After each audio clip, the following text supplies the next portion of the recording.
Então, para finalizar essa análise de espectrograma, né, e de transformada de Fourier da forma mais simples que a gente viu até agora, tá? A gente tem basicamente, né, toda vez que a gente tem, por exemplo, uma função f de t, tá? E essa função de f de t, ela tem um comportamento oscilatório, tá? Como essa, tá?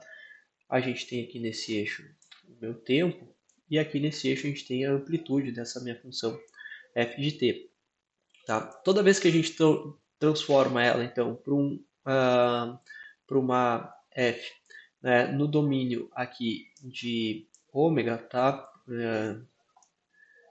Ômega, tá? Então a gente pode decompor ela e obter então o nosso espectro, tá? Mas existe sempre, toda vez que a gente for fazer, a gente pode fazer, né? Se a gente aplicar FFT, a gente vem para cá, e se a gente aplicar a FFT inversa, a gente consegue voltar do domínio fundamental da frequência do tempo, tá? Mas existe uma limitação quando a gente vai fazer esse tipo de transformada, no limite no espaço e do tempo, tá? Que a gente não consegue resolver uma série temporal perfeitamente no domínio do tempo, tá? Quando a gente faz essa transformada inversa.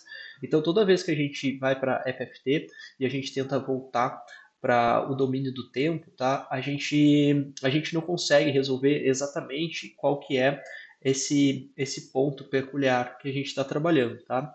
Isso se torna mais acentuado toda vez que o pico do meu espectro de frequências ele for mais acentuado, né? E a gente não consegue resolver, saber exatamente essa onda que está com essa frequência, por exemplo, que estaria com essa energia nessa frequência, ela está correspondendo exatamente ao que nesse intervalo do tempo. Então, quando a gente faz essa estatística, a gente não consegue voltar ela de forma determinística para essa mesma situação.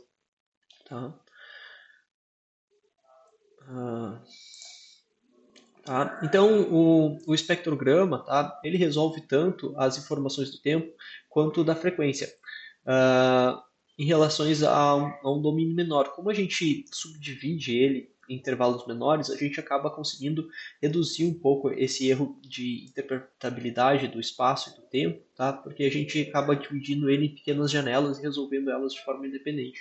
Então, quando a gente consegue voltar, a gente consegue melhorar um pouco essa análise em outras resoluções, tá? A gente vai ver na próxima aula uma análise alternativa, quando a gente quer trabalhar com múltiplas resoluções, tá? Quando a gente falar principalmente de onda-letas, que é o que a gente vai ver, o conteúdo que a gente vai ver na nossa próxima aula, tá? Então, o princípio da incerteza do tempo e da frequência, tá? Matematicamente aqui ele pode ser descrito, né, como uma integral aqui, por exemplo, uma f de x, aqui está em x, né, mas eu prefiro falar como se estivesse em t, tá? É que o livro está em x, a gente pode dizer que seria a minha f de t, tá? Então ele é dado por uma relação matemática onde essa minha função de x em função do x ao quadrado dx, tá? E multiplicado, então, pela minha função ômega da frequência vezes o meu espectro de frequências em d ômega, tá? Se eu multiplicar essa relação aqui dessas duas integrais, ela tem que ser sempre maior ou igual que 1 sobre 16, tá? Uh, ou seja, matematicamente eu não consigo transcrever de frequência para tempo se o resultado dessas funções eles forem menores do que 16 sobre 2π. Então eu não consigo ter essa inversibilidade da minha frequência coerentemente. Tá?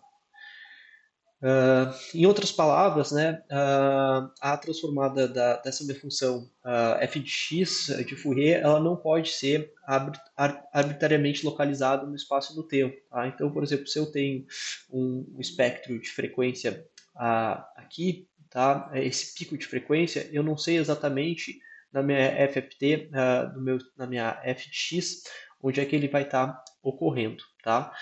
Ele não vai conseguir decodificar simultaneamente. E o oposto também é válido, porque se eu tiver apenas uma medida aqui da minha f de t no tempo, tá? Vou botar aqui f de t no tempo, eu não consigo simplesmente com esse ponto saber qual é a localização, qual é a frequência desse ponto no espectro. Eu preciso analisar toda a minha série temporal em função de t, ou pelo menos um pedaço dela, para que eu consiga localizar ele nessa minha transformada de Fourier. Tá? Então, se essa função f de t ela se aproxima de uma função delta, então ela deve se tornar mais longa e vice-versa. Ou seja, uh, toda vez que eu tenho uma função que ela é mais longa no espaço, tá? Isso facilita então eu conseguir transformar ela para uma função em função do tempo, tá? Então aqui seria a minha f chapéu, né? E aqui é a minha f de t, tá? Isso facilita. E o mesmo é inverso, tá? Quando eu tenho uma função que se aproxima então de uma função muito abrupta, tá? Começo a ficar difícil, cada vez mais difícil de localizar quem que é esse pico exatamente dentro da minha função, tá? Porque justamente eu tenho essa dificuldade.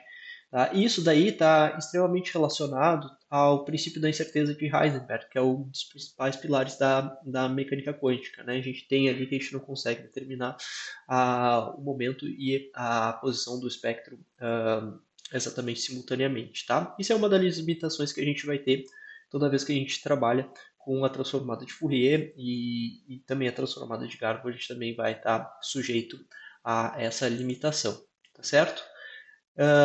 Eu vou deixar aqui para vocês, tá, como tarefa, para ver o vídeo aqui sobre transformada de Fourier do Steve Burton, tá?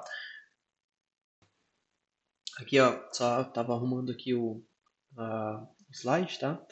Que estava desatualizado, tá? Então fica como tarefa vocês darem uma olhada nessa videoaula de espectrograma do Burton, que tem uma didática muito boa, tá? Também ele tem ali o exemplo no MATLAB ou em Python, ele tem as duas opções, vocês podem escolher qual que vocês se adaptam melhor. A gente fez um em Python, um em MATLAB, tá? E o princípio da incerteza também dele, tá? Mas é basicamente isso que a gente viu em aula hoje, tá certo? Então agora nós vamos dar continuidade no próximo vídeo, na nossa próxima parte do conteúdo, a gente vai falar sobre as transformadas de Laplace, que equivale ao capítulo 2.5 do livro, tá bom? Até breve.